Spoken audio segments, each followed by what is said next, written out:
मजदूर के जूते। एक बार एक शिक्षक संपन्न परिवार से संबंध रखने वाले एक युवा शिष्य के साथ कहीं टहलने निकले। उन्होंने देखा कि रास्ते में पुराने हो चुके एक जोड़ी जूते उतरे पड़े हैं, जो संभवतः पास के खेत में काम कर रहे गरीब मजदूर के थे, जो अब अपना काम खत्म कर घर वापस जाने की तैयारी कर रहा था। शिष्य को मजाक सूझा। उसने शिक्षक से कहा, गुरुजी, क्यों न हम ये जूते कहीं छिपाकर झाड़ियों में छिप जाएं। जब मजदूर इन्हें यहाँ नहीं पाकर घबराएगा तो बड़ा मज़ा आएगा। शिक्षक गंभीरता से बोले, किसी गरीब के साथ इस तरह का भद्दा मजाक करना ठीक नहीं है।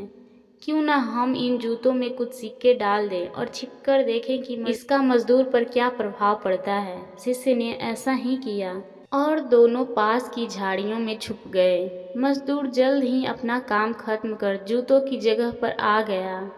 उसने जैसे ही एक पैर में जूते डाले, उसे किसी कठोर चीज का आभास हुआ। उसने जल्दी से जूते हाथ में लिए और देखा कि अंदर कुछ सिक्के पड़े थे। उसे बड़ा आश्चर्य हुआ और वो सिक्कों को हाथ में लेकर बड़े गौर से उन्हें पलट पलट कर देखने लगा। फिर उसने इधर उधर देखने लगा। दूर दूर तक कोई नजर नहीं आया तो उसने सिक्के अपनी जेब में डाल लिए। अब उसने दूसरा जूता उठाया, उसमें भी सिक्के पड़े थे। मजदूर भाव विभोर हो गया। उसकी आंखों में आंसू आ गए।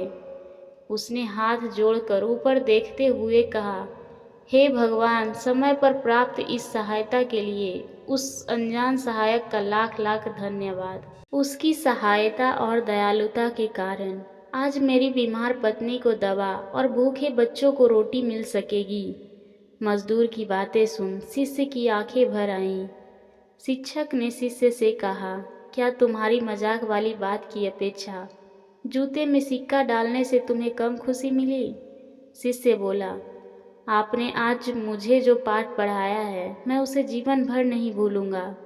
आज उन शब्दों का मतलब समझ गया हूँ जिन्हें मैं पहले कभी नहीं समझ पाया था कि लेने की अपेक्षा देना कहीं अधिक आनंददायी है।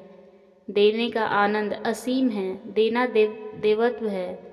दोस्तों, सचमुच जॉय ऑफ गिविंग से बढ़कर और कोई सुख नहीं है। हमें इस कहानी से शिक्षा लेते हुए अपनी अपनी क्षमता के अनुसार जरूर कुछ न कुछ दान देना चाहिए और ज़रूरतमंदों की हर संभव मदद करनी चाहिए। आशा करती हूँ आपको ये कहानी पसंद आई होगी। इस कहानी पर आपकी क्या राय है, हमें कमेंट करके ज़रूर बताएं। चैनल पर नए हैं तो प्लीज़ सब्सक्राइब करें। कहानी सुनने के लिए आपका बहुत बहुत धन्यवाद।